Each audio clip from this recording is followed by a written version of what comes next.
Bom, e hoje é o dia do contador de histórias, você sabia? E não é de hoje que essa prática existe. Os contadores de história atuam há séculos. Para saber um pouco mais sobre esse mundo, hoje nós recebemos duas integrantes do Grupo Guaia.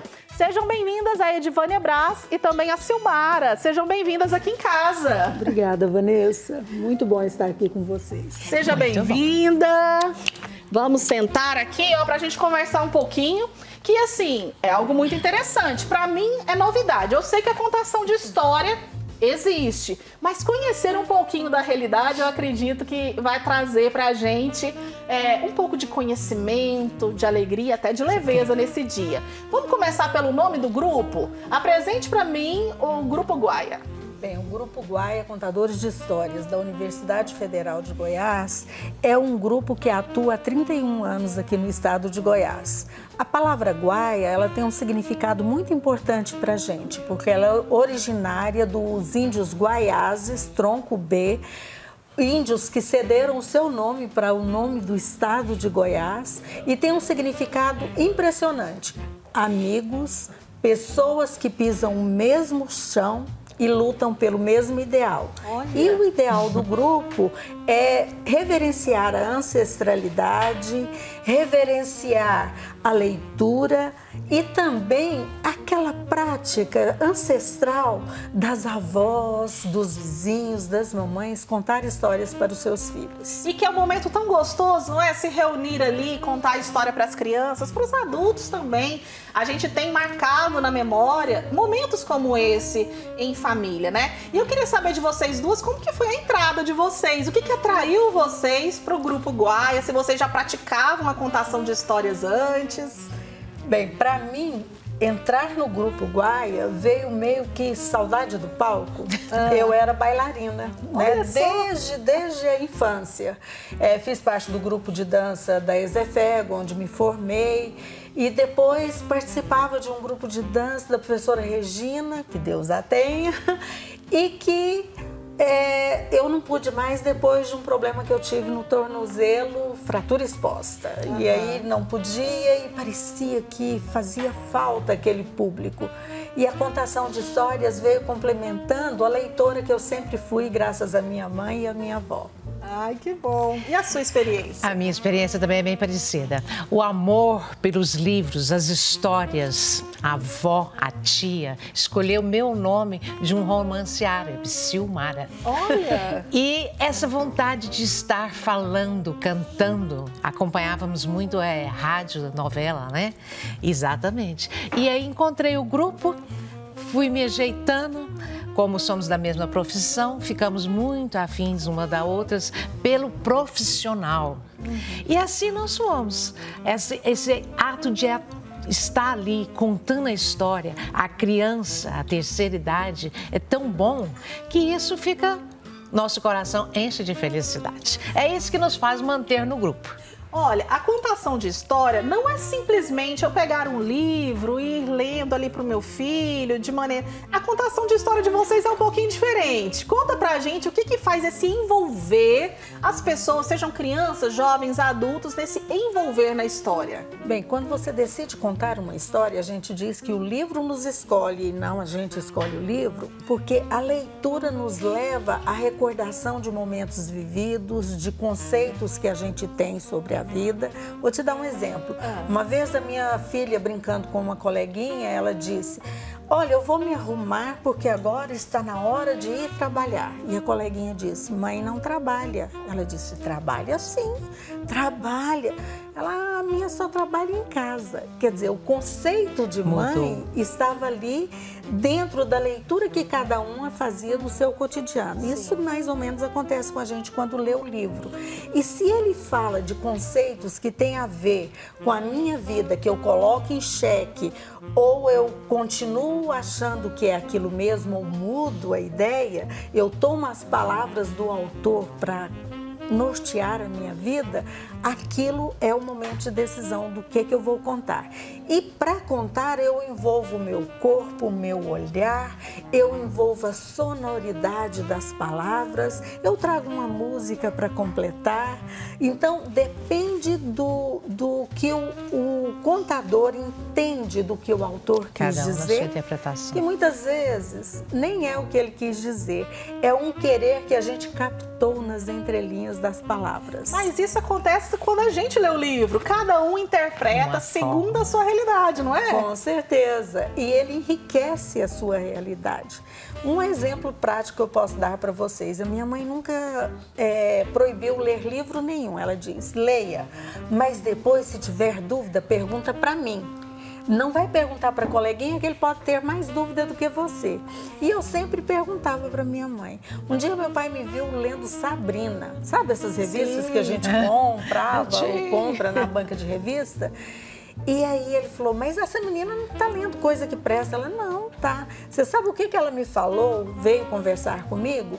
Porque o livro passava em um país distante, aurora boreal. Olha e só. eu não entendia o que significava. Eu vim perguntar para minha mãe. E aí ela disse, está vendo? Ela está aprendendo coisas que ela vai aprender na geografia mais para frente. Então, assim, essa proibição imediata, ela é descabida, né? Para minha mãe era descabida e graças a Deus Tudo deu é uma certo. oportunidade de conhecimento. Mas tô vendo a Silmara ali, ó, tá com umas prontinha. luvas coloridas. Até desses acessórios você se utiliza para contação. Exatamente, para enriquecer a linguagem corporal. Tem tempo, eu vou contar uma história pequena.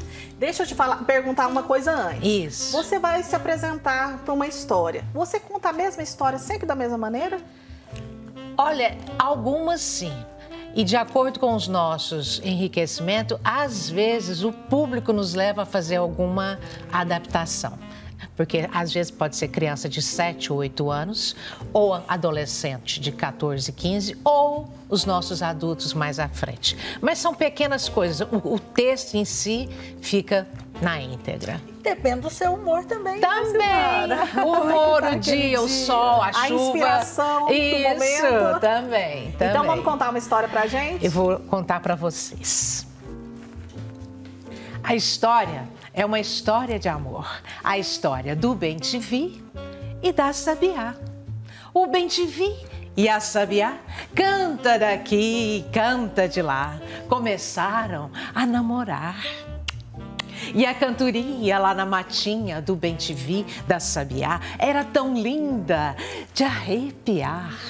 Tanta gente veio ver para poder acreditar no amor do Bem-te-vi pela Sabiá. Mas se um dia acontecer da matinha entristecer, é o Bem-te-vi e a Sabiá que vão se separar. Separa não, Bem-te-vi, separa não, Sabiá. E para nós aqui da televisão, eles viveram felizes para sempre. Ai, que lindo! Assim, eu sempre fui metida contadora de história. Imagina! Porque gosto de leitura, tenho oportunidade de ler para os meus filhos. Como sou jornalista, a gente já vai treinando ali uma entonação de voz e tudo. Isso. Mas depois da sua apresentação, eu vi que falta muito. Mas olha, uma são expressão com tantos todo o corpo. anos, são tantos anos, tem mais de 30 anos que eu conto essa história. É de um conto popular de Câmara Cascudo. E teve várias outras interpretações de outras contadoras de história. Engraçado, você se apaixona por cada movimento daquele. Incrível, incrível. Vanessa, só hoje é o Dia Internacional do Contador também. de Histórias, Sim. mas é também o Dia Estadual do Contador de Histórias do Estado de Goiás. Olha só. E é interessante que em 2023 saiu a lei 2000, depois eu falo o número dela, eu vou te falando.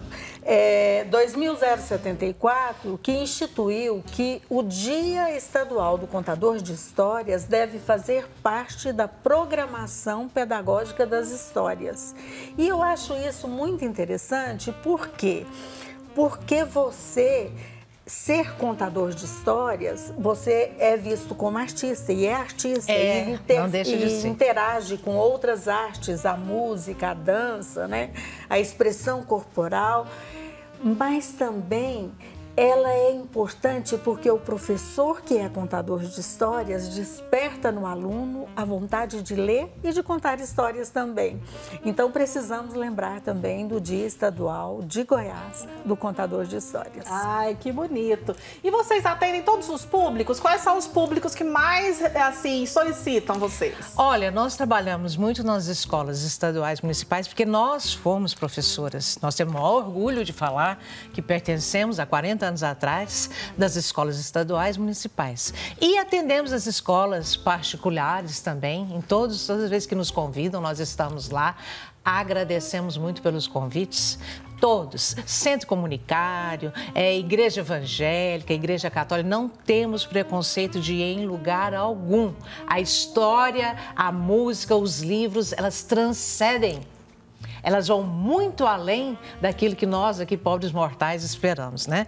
Todos os lugares que nos convidam, nós estamos lá. O nosso objetivo é a leitura, é o amor pelo livro. O livro tem cheiro, tem gosto, as palavras, as frases. Isso é muito bom para nós. Obrigada. E também ministramos cursos, né? Recentemente demos um curso em Trindade, não é? Para os professores da rede municipal. Então, estamos sempre à disposição para que a pessoa, não é que a gente vai ensinar a contar história, para que a pessoa se descubra contador de histórias, não é?